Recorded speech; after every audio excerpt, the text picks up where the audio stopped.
What's the good word, y'all? DKB here. So Quinnen Williams, my man, Mr. Bless You, thank you himself, our 2022 MVP. The man has been absolutely phenomenal for us. It feels so good to say that we hit on our top three draft pick, but he's officially kind of given us his plans about how he sees his offseason going when it comes to staying with the team.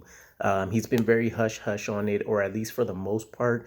He's done a very good job refocusing those conversations on him continuing to improve, what can happen with the team, revitalizing spirits, just being the team MVP.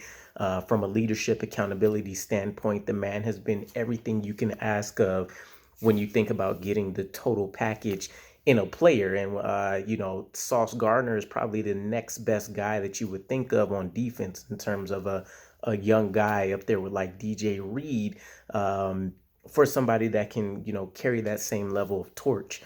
Now, in regards to his plan, Quinnen Williams is very much so requesting that he receives his contract extension before the offseason program kicks off, which will be sometime in about April.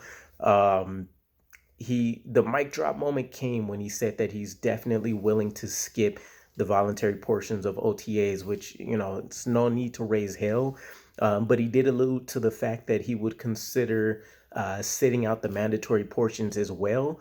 And I don't blame him. This is the first time when a contract extension situation has come up where I felt like undoubtedly this man deserves his contract. And it's not just the fact that he's finally come into his role as a top three, draft pick previously.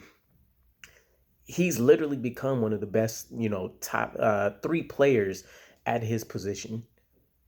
Something we couldn't have claimed with any of our other guys at really any point in their careers. The closest guy maybe being Jamal Adams and maybe being Muhammad Wilkerson, but we have to remember their situation. So it was also interesting that he's aware of the history. Quinnen Williams did quote guys like Sam Darnold, Jamal Adams, Darren Lee, Leonard Williams, D. Milliner, Sheldon Richardson, Calvin Pryor, Quentin Coples, as former first round draft picks that never received a second opportunity with the Jets.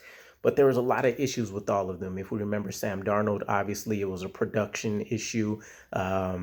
With him not looking like a top three caliber pick. Jamal Adams obviously had the production behind him, but then when it came to a leadership standpoint, when it came to the visual optics of how he was handling his situation and what he was saying, it wasn't something that you probably wanted to fester in the building. Darren Lee, production issue. Leonard Williams was essentially a production issue as well.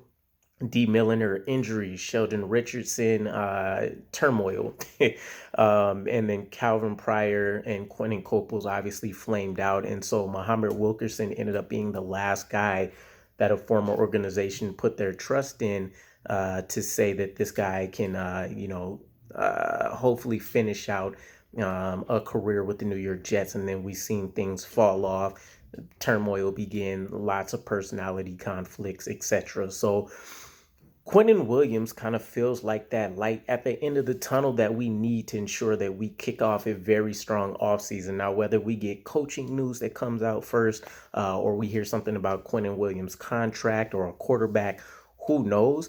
But Quinnen Williams is definitely going to be one of those premier pieces where if we don't have something figured out before the offseason kicks off, we are going to be in dire straits. Extremely concerned. And there's no bigger piece when we want to talk about a production standpoint than when we seen the two games that he had to sit out and the players that had to step up behind him. And it was a massive void in talent. So obviously we need to work on some of our depth there as well. But this is a guy that I think can definitely be a career man with the New York Jets. I mean, he mentioned wanting to be part of the Sack Exchange 2.0 and the continuing culture change with the New York Jets as we look to build a top-notch winner, not only in the AFC East, but in the NFL as a whole. And so when it comes to his contract, we'll keep it pretty high level. Basically, there's two things to consider. One is right now, The baseline for him, let's just call it 22 million. DeForest Buckner and Leonard Williams are somewhere in the $21 million range. And you can definitely say that he's played head and shoulders above them. The only guy ahead of him is Aaron Donald, and he has that massive 30 million plus dollar contract. I don't think we'll be touching that. I still think the number, if I remember correctly, that I mentioned before, is probably going to be looking at like 24.5 to 26 million a year annually. But this will be interesting. From Joe Douglas's perspective, this is going to be the first opportunity he's really had.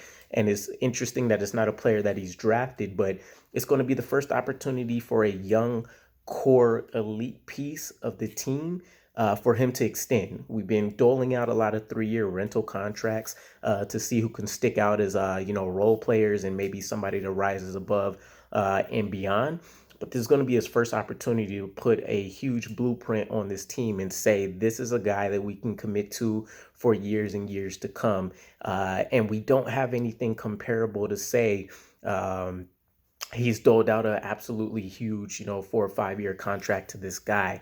To date, I think the biggest person that he's extended is John Franklin Myers, if I remember correctly, and the way that was structured, we're able to get out of that contract extremely easy. So this is going to be a huge commitment on his end. We'll have to see how that exactly plays out. A player that may end up changing a lot of what happens here for him as well is going to be Chris Jones, who may be arguably the only player that had a better statistical performance than Quinnen Williams.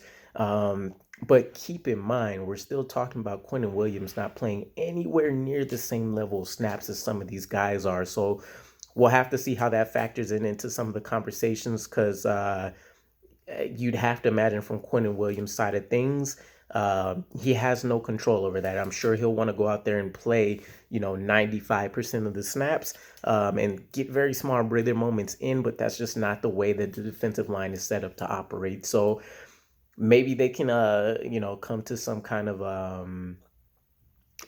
compromise in regards to the playing time and how that pans out with how his stats have looked.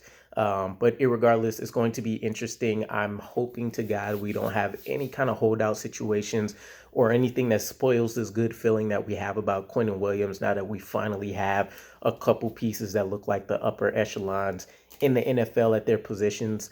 But let me know what your guys' thoughts are. I mean, you hear where I'm at with it. He absolutely needs to be extended.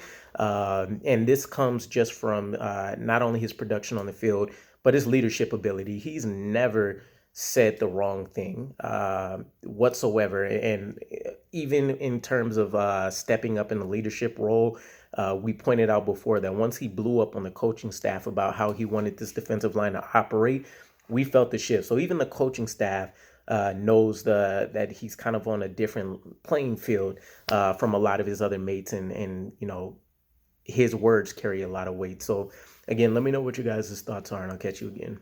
Peace.